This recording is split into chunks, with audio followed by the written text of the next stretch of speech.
False Evidence of Evolution, Part 2. In the first film in our False Evidence of Evolution series, we saw some of the fake evidence evolutionists produce as part of their effort to keep their theory alive. We witnessed how the theory of evolution has been refuted by science at every step, and how it is a deception maintained by means of various frauds in order to cover up the fact of creation. In this second part of the series, which unmasks the true face of the theory of evolution, we shall continue to examine the hoaxes perpetrated by some evolutionists. We will learn with horror how laboratory experiments performed by evolutionists in order to bring an evolutionary explanation to bear on how life first emerged have ended in fiasco, how they have manufactured fake fossils by sticking together the fossil bones of living things that existed at very different times, how fishermen caught living specimens of the coelacanth, which evolutionists claim to be a so-called intermediate form, half fish and half reptile, in the transition from water to land, and the ridiculous position in which evolutionists found themselves when it transpired to be nothing more than an ordinary species of fish. How they misled the public by exhibiting an imaginary fossil they made from plastic bones, depicting it as an intermediate form in museums for some 100 years. How they added fraud to barbarity by kidnapping an African pygmy and locking him in a cage in American zoos, displaying him as supposed living evidence of evolution.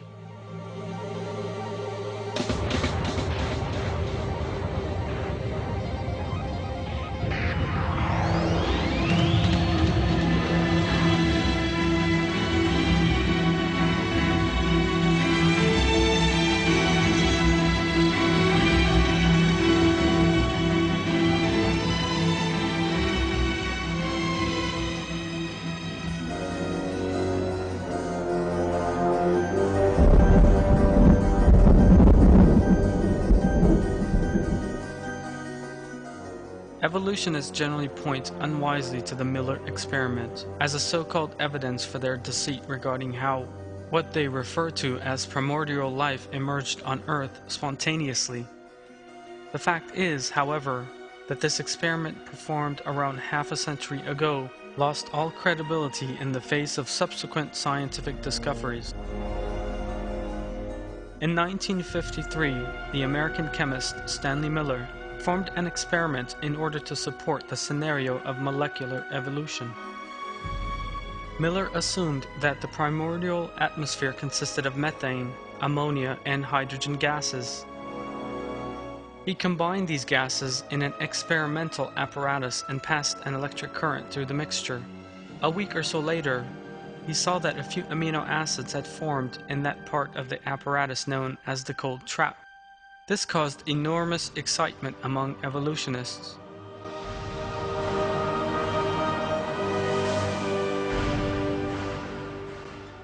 Over the next 20 years, certain evolutionists such as Sidney Fox and Cyril Penomporuma attempted to continue with Miller's scenario.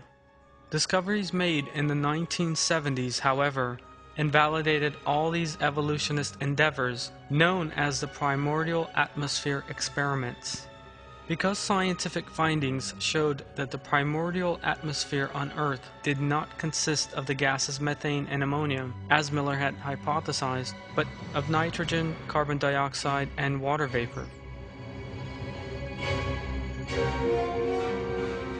Miller had carefully selected the gases he used in his experiment because these were ideally suited to the formation of amino acids. However, the structure of the atmosphere in the primordial world was very definitely not suited to the emergence of amino acids. It was also realized that there was a high level of free oxygen in the primeval atmosphere.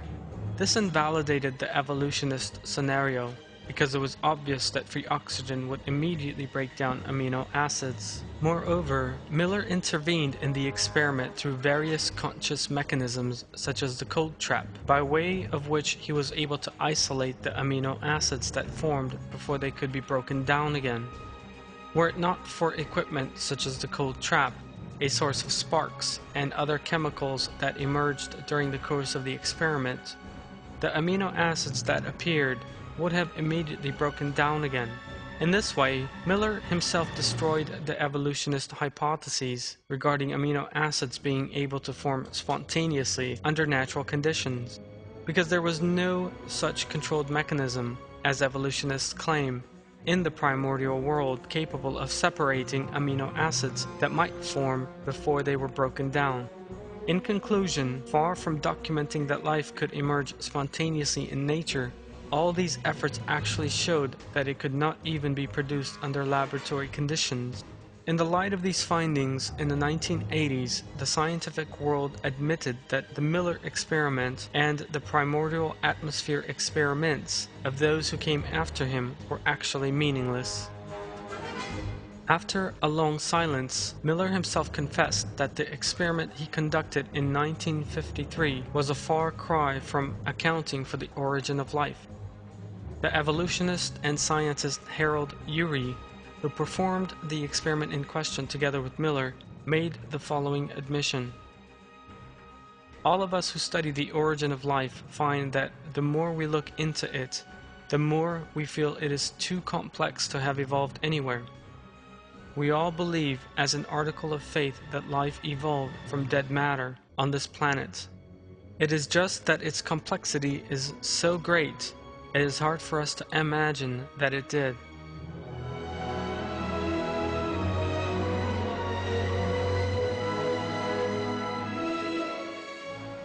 The 50 years or so that have passed in the meantime have served only to better display the hopeless position of the theory of evolution at the molecular level. Yet, it is a most interesting fact that the Miller experiment is still depicted as if it is a scientific evidence for evolution in a great many biology textbooks.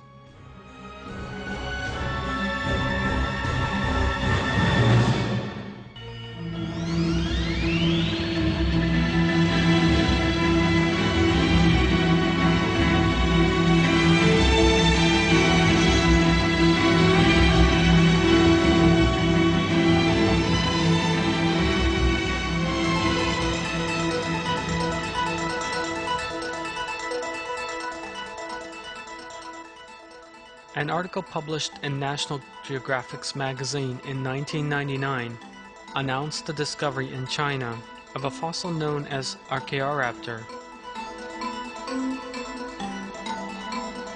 The report contained evolutionist indoctrination along the lines of, in the same way that we can be certain that human beings are mammals, so we may be sure that birds are theropods. Theropods are a kind of dinosaur, and the fossil discovered was depicted as definitive proof of the idea that birds evolved from dinosaurs. This species, which was said to have lived around 125 million years ago, was given the name Archaeoraptor leongensis. Fictitious illustrations in the magazine depicted dinosaurs covered in feathers, leaping into the air and then beginning to fly by growing wings. Yet this fossil, announced to the accompaniment of great fanfare by National Geographic, soon turned into a source of terrible embarrassment for the magazine, known for its pro-Darwinist stance. In fact, the fossil did not belong to a species exhibiting both bird and dinosaur characteristics, as National Geographic had claimed. Although the fossil had a beak with teeth and a bird-like body, its tail resembled that of a dinosaur known as the dromaeosaur. The fossil was actually a hoax. It had been deliberately assembled from more than one fossil, in such a way as to give the impression of representing a supposed intermediate form, and used as evidence for evolution. Evolutionists had learned nothing from the Piltdown Man affair, in which an orangutan and human bones had been assembled together, and this time portrayed a hoax fossil put together from dinosaur and bird bones as proof of evolution.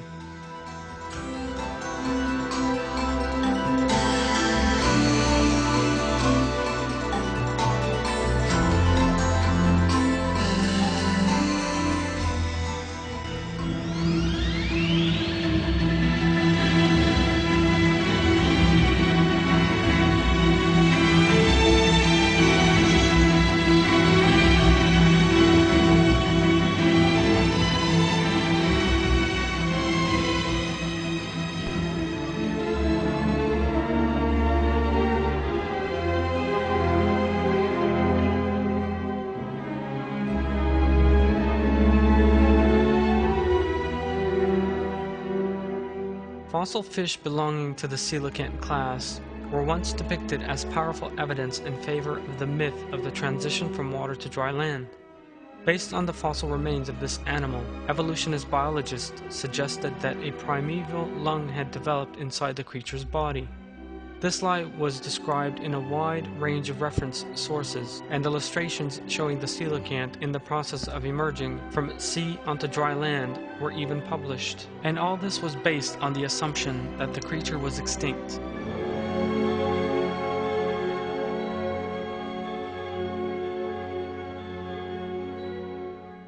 However, a most interesting discovery was made in the Indian Ocean on 22nd December 1938. A living specimen of the species Latimeria, a member of the coelacanth family, depicted as an extinct intermediate form that had lived 70 million years ago, was caught in the open sea. The discovery of a living coelacanth came as a huge shock to evolutionists.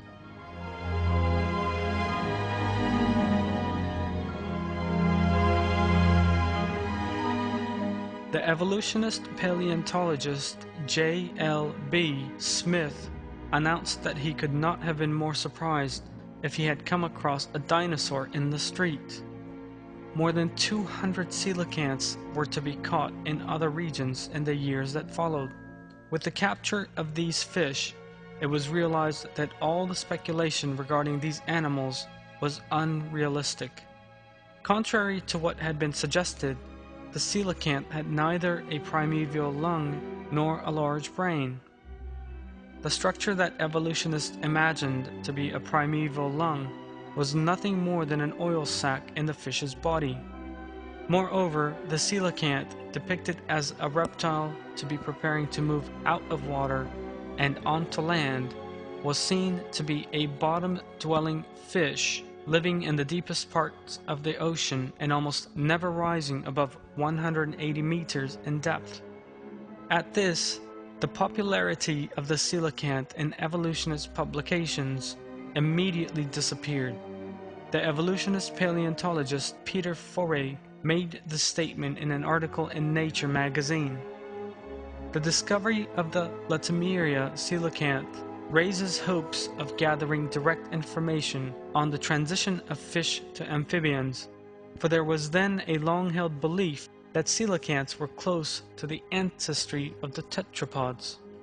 But studies of the anatomy and physiology of the Latimeria have found this theory of relationship to be wanting, and the living coelacanth's reputation as a missing link seems unjustified.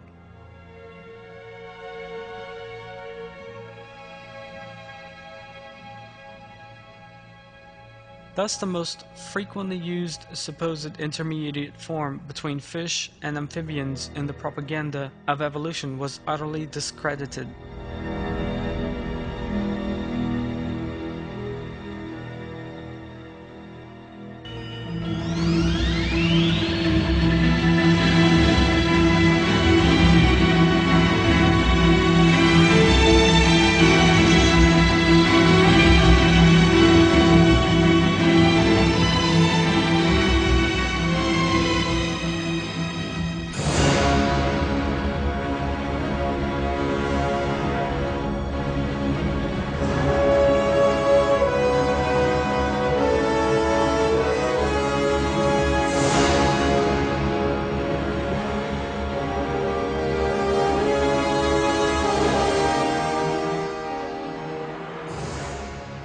The Neanderthals, portrayed as the primitive ancestor of man by evolutionists, has been definitely shown to be a lost human race. The Neanderthals were human beings who appeared suddenly in Europe around 100,000 years ago and vanished just as suddenly and silently 35,000 years ago, or else became assimilated with other races.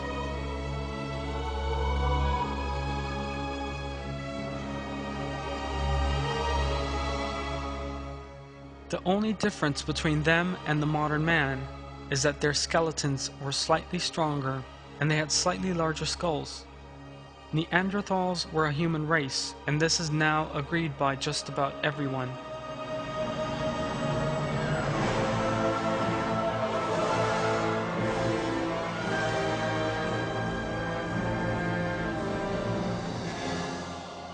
Evolutionists made great effort to depict these human beings as a primitive species, but all the discoveries made showed that the Neanderthals were no different to a well-built person walking along the streets today.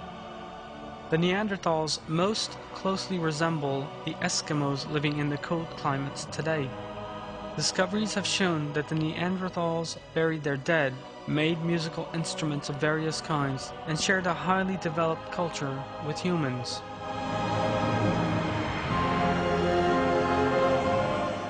The New Mexico University paleoanthropologist Eric Trinkos, regarded as an authority on the subject, writes, "Detailed comparisons of Neanderthal skeletal remains with those of modern humans have shown that there is nothing in Neanderthal anatomy that conclusively indicates locomotor, manipulative, intellectual, or linguistic abilities inferior to those of modern humans."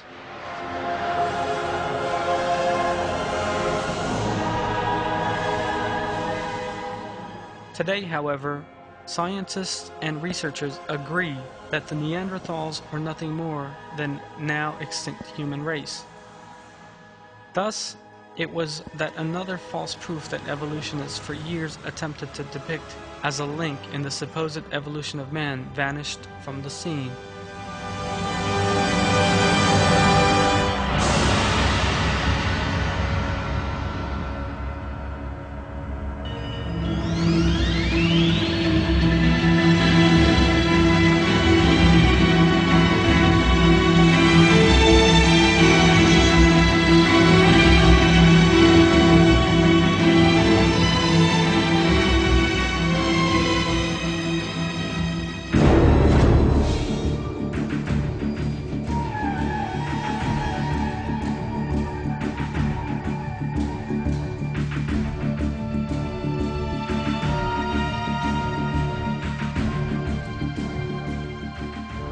Evolutionists looking for imaginary half-ape, half-human fossils did not regard backing their theory up with fake fossils alone as at all adequate. They also imagined that they might be able to find living specimens of the evidence they needed in various parts of the world. The result of the frantic endeavors evolutionists made in order to find living proof of evolution once more unmasked the fanatical devotion they felt for their theory. Evolutionists would stop at nothing in order to find evidence, but their next move was to be far more barbaric than those that had gone before. The barbarity committed by an evolutionist researcher by the name of Samuel Werner in 1904 came about as the result of his search for living evidence in the Congo. Werner captured an African pygmy known as Ota Benga, a married man and father of 2 children, whom he depicted as evidence that human beings had evolved from apes. Despite being a human being, Ota Benga was chained like an animal, kept in a cage and taken to America. On his arrival in America, Ota Benga was put on display in a cage with various species of ape at the St. Louis World Fair. Ota Benga, depicted as if the closest intermediate form to man, was transferred to the Bronx Zoo in New York 2 years later. There he was put on display as a so-called ancestor of man alongside a gorilla called Dinah and an orangutan known as Duhang.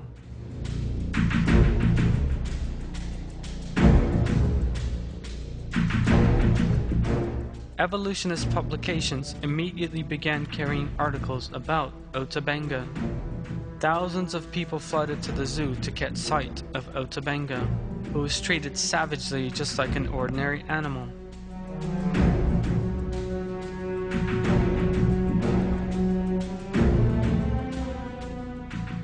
The director of the zoo, the evolutionist Dr. William T. Hornaday, made a number of speeches describing his pride at having a supposed intermediate form in his zoo.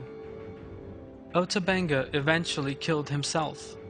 This event is significant in revealing the irrational and unconscionable practices that Darwinists might resort to in order to pursue the lie of evolution.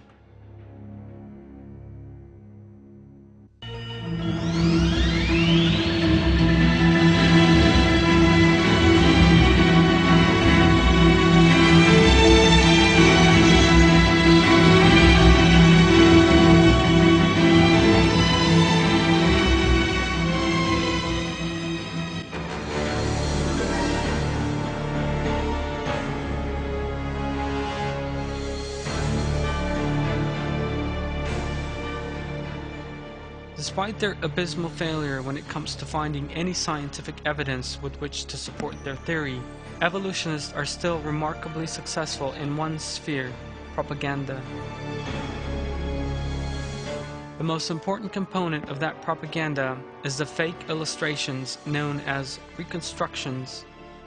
The word reconstruction is based on the concept of rebuilding, and is the production of a picture or model of a living thing on the basis of nothing more than a fragment of bone and a large amount of imagination. All the ape men that so often appear in newspapers, magazines, and films are in fact imaginary reconstructions. Inspired by fossil remains, these reconstructions are designed and produced entirely with the aim of supporting the claims of the theory of evolution. They are totally divorced from reality, however. The aim behind this is to use picture or models to convince people that the imaginary life forms concerned did actually exist at one time. It needs to be made crystal clear here that only the very general characteristics of a fossil can be established from the bone remains. It is impossible, on the basis of these bone remains, to draw any conclusions regarding the physical appearance, skin, muscle tissue, facial lines, nose, ears, eyes, hair, and similar features of a living thing.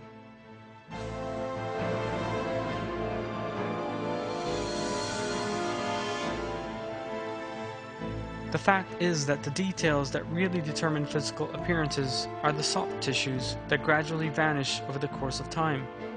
Ernst A. Houghton from Harvard University describes the position by saying,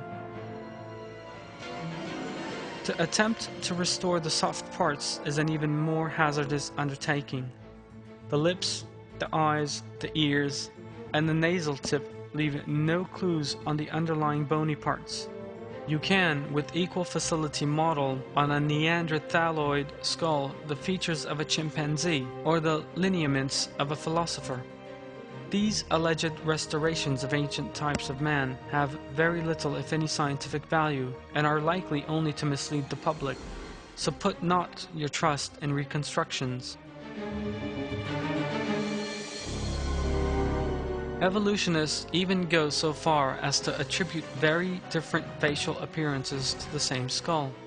One well-known example of this is the 3 completely different illustrations produced of the fossil known as Zinjanthropus. Evolutionists pick up their paintbrushes and draw imaginary creatures, thus try to produce false evidence for their theories, which are in fact devoid of any scientific proof. In reality, however, there is absolutely no concrete fossil evidence to substantiate the image of the imaginary ape-man that so frequently appears in evolutionist publications. The way they resort to such imaginary reconstructions is an important indication of evolutionists' utter failure to find any real evidence.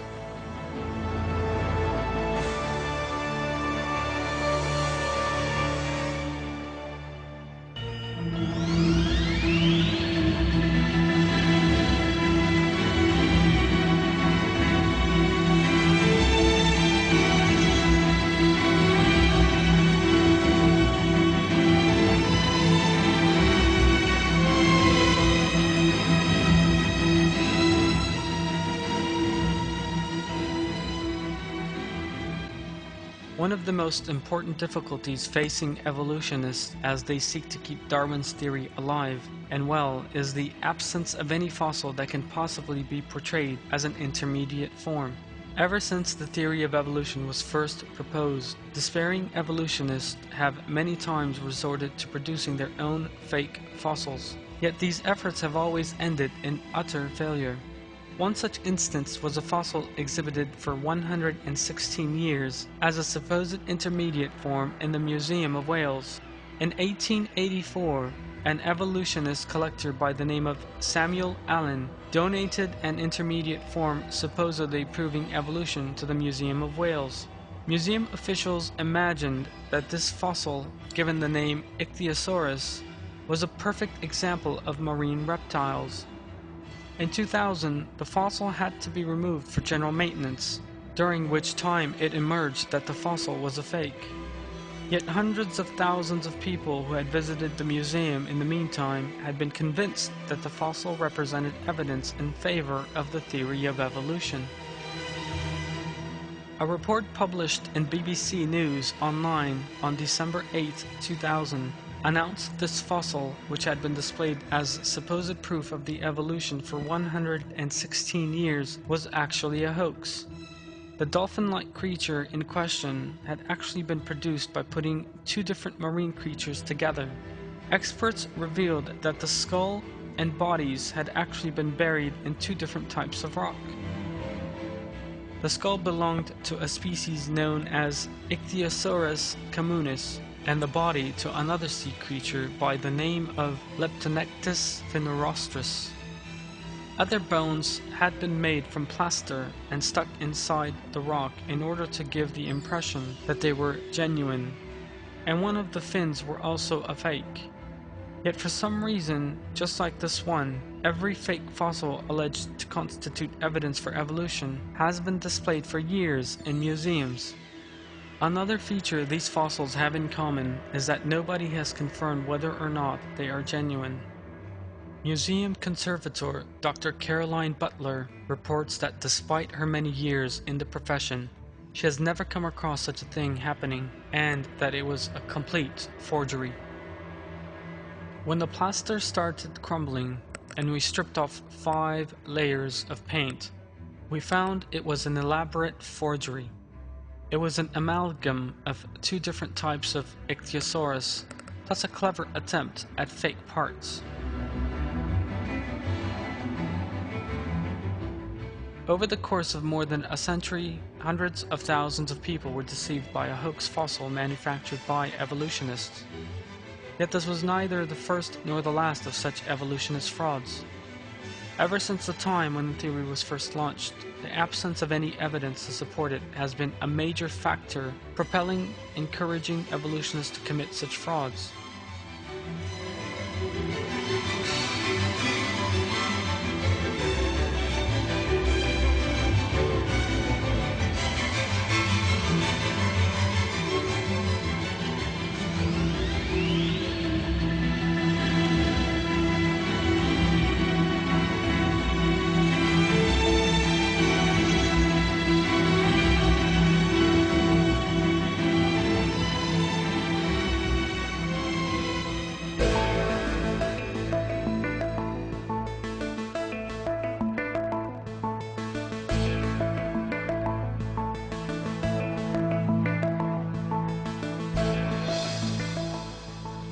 In this series concerning the false proofs of evolution, we have seen how Darwinists have had no qualms about resorting to all forms of deception and fraud, in an attempt to prove in their own eyes their lies true.